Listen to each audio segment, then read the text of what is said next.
Смарт-часы от компании Xiaomi с новой системой Xiaomi HyperOS. Данная модель имеет AMOLED-экран с частотой обновления 60 Гц, стильный дизайн, качественные материалы, поддержку более 150 видов тренировок, время автономной работы до 15 суток на одном заряде. Также она умеет измерять пульс, SPO2 и уровень стресса в автоматическом режиме. Есть версия с eSIM. Для персонализации дизайна есть возможность менять безели, и это только малая часть того, что нам обещает производитель в рекламе к смарт-часам под названием Xiaomi Watch S3. Но как на самом деле дела обстоят у данной модели, я, как всегда, вам, разумеется, сейчас расскажу. Максимально подробные обзоры. Распаковка. Поставляется S3 в белой продолговатой упаковке с изображением и названием модели, а также краткими характеристиками. Упаковка отличная, едкого запаха нет, в комплекте мы имеем сами смарт-часы с ремешком, краткое руководство, зарядное устройство с двумя пинами, что, конечно, не очень радует, так как хотелось бы уже в линейке S иметь смарт-часы с магнитной зарядкой без пинов. Весит S3 69 граммов, а габариты следующие: 47 на 47 на 14,2 мм. Ширина ремешка 22 мм. 7 обзоров в неделю выгружаю минимум, еще и на лайв-канале парочку. Ежемесячно разыгрываю 5 Mi Band 8 серии. За лайк, подписку и комментарий к любому видео. Пытаюсь еще разыграть iPhone 15 на Новый год, но все, как говорится, зависит от вас. Если наберем 5000 лайков на ролике по ссылке в описании, разыграем. Подписывайтесь с колоколом. Заранее огромное спасибо за просмотр. Я прекрасно понимаю, что девайсы, которые я приобретаю еще до глобальных версий, немногим интересны, во всяком случае для покупки, поэтому в продаже их у нас практически никогда и нет. Поэтому не забываем прожать лайк, чтобы мы продолжали этот банкет. У меня на руках, разумеется, китайская версия данной модели, глобалки пока в продаже нету. Сразу отмечу, что есть версия с поддержкой eSIM и Bluetooth версия, которая, к слову, у меня на руках, потому что с поддержкой eSIM я смысла не вижу покупать. Если приобретать версию с eSIM, то неясно, будет ли она работать с российскими операторами. Также не факт, что выйдет глобальная версия данной модели. Хотя, с другой стороны, если там есть eSIM, по идее, это и есть глобалка. Но написано, что китайская версия. Поставляется S3 в черной и серой расцветке, а версия с eSIM, по всей видимости, поставляется только в классическом дизайне с ремешком из кожи. Также одной из основных фишек данной модели является сменный безель. Да, функция интересная, круто, что можно менять различные безели. Также под каждый безель есть свой циферблат, который автоматически устанавливается при смене безеля. Но цена данных безелей на данный момент не сказал бы, что приятная, а точнее максимально неприятная. И это аналог GT Cyber от Huawei, которые стоят подешевле, и обзор на них, разумеется, был на канале. Далее, дизайн S3 стильный, по мне и выглядят смарт-часы солидно, но они напоминают смарт-часы от компании Samsung, хотя все плюс-минус одинаковое. Колесо никто новое не изобретет. Корпус S3 выполнен из алюминиевого сплава, безель из нержавеющей стали, а с фронтальной части экран покрыт стеклом Corning Gorilla Glass. Ремешок быстросъемный, выполнен из вторкаучука, он имеет стандартное крепление, а также классическую застежку из металла. Ремешок удобный, запястье под ремешком слегка потеет, но ремешок не натирает. Отрегулировать длину ремешка можно от 140 до 210 мм, при носке S3 дискомфорта не доставляет, как и во время сна, что очень радует. Качество материала в целом хорошее, как и сборка. Далее на корпусе расположили краткую информацию, магнитную область для зарядки с пинами, далее есть микрофон, динамик и датчики мониторинга здоровья. Из датчиков на борту датчик сердечного ритма, включая SPO2, акселерометр, гироскоп, геомагнитный датчик, датчик давления воздуха, датчик внешней освещенности и датчик холла. Пульс работает в смарт-режиме и в автоматическом режиме с выбранным интервалом. SPO2 и уровень стресса измеряются в автоматическом режиме в состоянии покоя. Разумеется, все эти показатели можно измерять вручную. Функция мониторинга сна отслеживает пульс и фазы сна, а также есть бета-функция отслеживания дыхания во время сна. Что касается корректности измерения показателей, сон мониторят они хорошо, измерение пульса показывает приближенные к реальности показатели, что можно сказать и про SPO2. Но смарт-часы плохо считывают, что пульс, что SPO2 во время каких-то активностей, к примеру, это может быть пробежка. Для того, чтобы это избежать, приходится сильно затягивать ремешок, что, конечно, плохо сказывается на удобстве ношения устройства. Также для удобства можно обнаружить оценку витальности, мониторинг за легкой активностью, статистику, дыхательные тренировки, барометр и не только, как всегда, много всего. Далее справа от торца расположили две механические кнопки, верхняя отвечает за переход к меню, возврат, а также за вызов голосового ассистента, который не поддерживает русский язык. Нижняя кнопка отвечает за переход к тренировкам, а зажатием можно перейти во вкладку «Выключение, перезагрузки» или «Сброса устройства». Повесить переход к другим приложениям возможность есть, но только на нижнюю кнопку. В приложении можно назначить экстренный номер, и 3 нажатиями на нижнюю кнопку совершается вызов по этому номеру. Также с добавленным экстренным номером можно включить функцию обнаружения падения. Помним, у кого она лучше всех работает, правда? Но не на территории России. Летим дальше. С фронтальной части находится слегка утопленный AMOLED-дисплей на 1,43 дюйма с разрешением 466 на 466 пикселей. Частота обновления экрана до 60 Гц и плотность пикселей 326 ppi. И сразу к минусам. На темно-сером цвете отчетливо видны артефакты при низкой яркости экрана. Да и на 100% яркости их можно разглядеть. В данный момент я не первый раз встречаю в смарт-часах от компании Xiaomi. Это нехорошо. Как по мне, выглядит это дело совсем не презентабельно. Передать через камеру то, как это выглядит вживую, к сожалению, не получилось. Но я думаю, вы понимаете, о чем я. Благо в магазинах их хватает, этих часов. Сам экран отличный, так как рамка минимальная. Цветопередача насыщенная и четкости достаточно. Скроллинг плавный, анимация не обрезанная, перемещаться по интерфейсу удобно, но эти артефакты портят всю картину. Также интерфейс недоступен на русском языке. Система новая, а именно HyperOS от Xiaomi. Система свежая, сторонние приложения у меня установить на нее не получилось, да и такой информации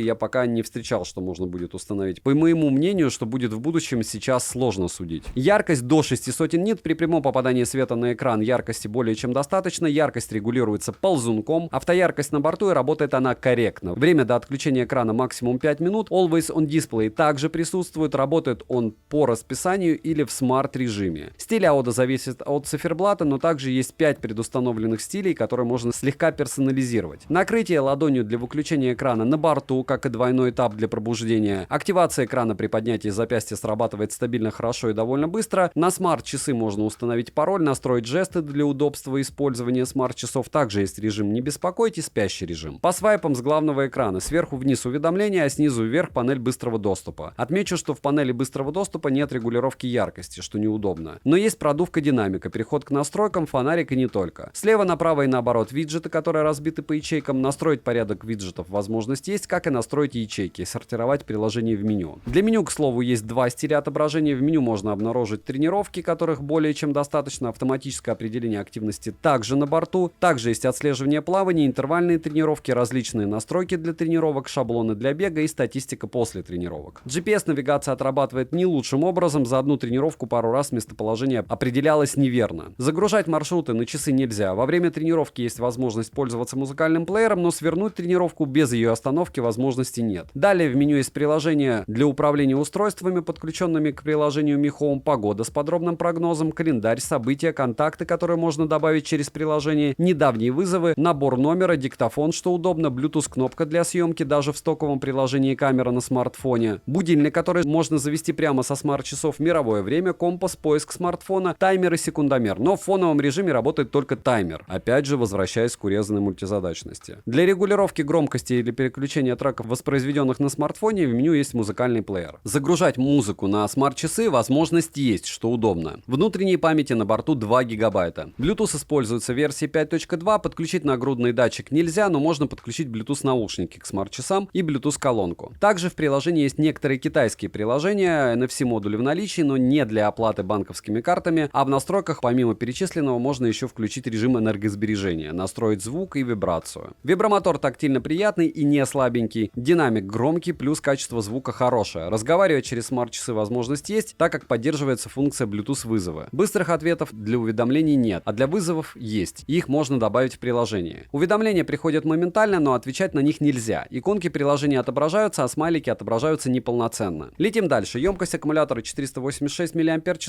полный цикл зарядки занимает 2 часа, 100% заряда с включенным AODA Always on Display всегда на экране в обыкновенном сценарии использования и автоматической регулировкой яркости хватает по моим тестам на 5,5 суток, что является очень неплохим результатом. Понятно, если пытаться это дело растягивать, они и до 10 дней могут дотянуть. Водонепроницаемость класса 5 атмосфер, я их окунал в воду, разумеется, они попадали под дождь. Для примера, все это дело я использовал в максимально влажных условиях. Внешне они никак не пострадали. Плавать с ними можно, как и принимать в душ. И в 1000-й раз повторяюсь, что я не советую использовать электронное устройство при перепаде температур и в соленой воде. Хотя вполне возможно они у вас живут и не первый год, но это просто вам везет, поверьте. Далее. Приложение Mi Fitness. Подключаются часы быстро, главное регион на Китай поменять. Мне сразу же прилетело обновление. В приложении Mi Fitness есть 4 вкладки, такие как здоровье, тренировка, устройство и профиль. В первой вкладке можно посмотреть весь мониторинг здоровья, а в настройках смарт-часов все стандартно. Есть магазин циферблатов, и на выбор их достаточно. Ко всему есть персонализированные, кликабельные циферблаты, и любую фотографию можно на заставку ставить без проблем. В принципе, как и в смарт-часах за 3000 рублей. Напоминаю, что есть на канале канале, топ-10 умных часов до 5000 рублей, топ-10 умных часов без учета стоимости и вообще много всяких топов и свежих тоже. В магазине с приложениями есть только два приложения, одно из которых калькулятор. Приложение в паре с S3 работает хорошо. Оно не вылетает и не глючит. Минусы: старенький Bluetooth чип, зарядка с пинами, нет возможности подключить нагрудный датчик, по большей части бесполезные модули NFC, нельзя персонализировать функцию на верхней кнопке, секундомер не работает в фоне, нет полноценной мультизадачности, нельзя загружать маршрут, также не отображаются полноценно смайлики и нет быстрых ответов на уведомления. Цену можете посмотреть по ссылке в описании к видео, не забудьте подписаться на телеграм-канал Скидок Взаимопомощи и мой личный телеграм-канал по ссылкам в описании. В телеграм-канале Взаимопомощи можете по своему ТЗ описать устройства, которые вы ищете, вам постараются такие же пользователи помочь, нас там 16 тысяч уже. В телеграм-канале Скидок во время распродаж много приятных моментов, да и между ними тоже распродажи, middle sale случаются, они чаще всего даже выгоднее, чем распродажи на определенные устройства. И мой личный телеграм-канал, где мы постоянно общаемся по поводу различных девайсов. Сейчас, допустим, в последнее время Xiaomi 14 Pro очень сильно обсуждали. Резюмирую. Умные часы Xiaomi Watch S3 с одной стороны хороший выбор, но с другой стороны ничего с вау-эффектом я за время моего использования в данной модели не обнаружил. Да, система хоть и новая, но работает она корректно, в плане мониторинга показателей здоровья все хорошо, время автономной работы отличное, выглядят стильно, сменные безели, возможно, для кого-то покажутся топовой фичей, но для меня нет. Девайсу, да, советовать их покупки могу. То, что NFC-модуль будет бесполезен в глобалке, я почти на 100% уверен, так же, как и eSIM. Огромное спасибо за просмотр, не забудьте поставить лайк ролику, если вам интересны такие вот новинки. Добра и удачи вам, дорогие друзья!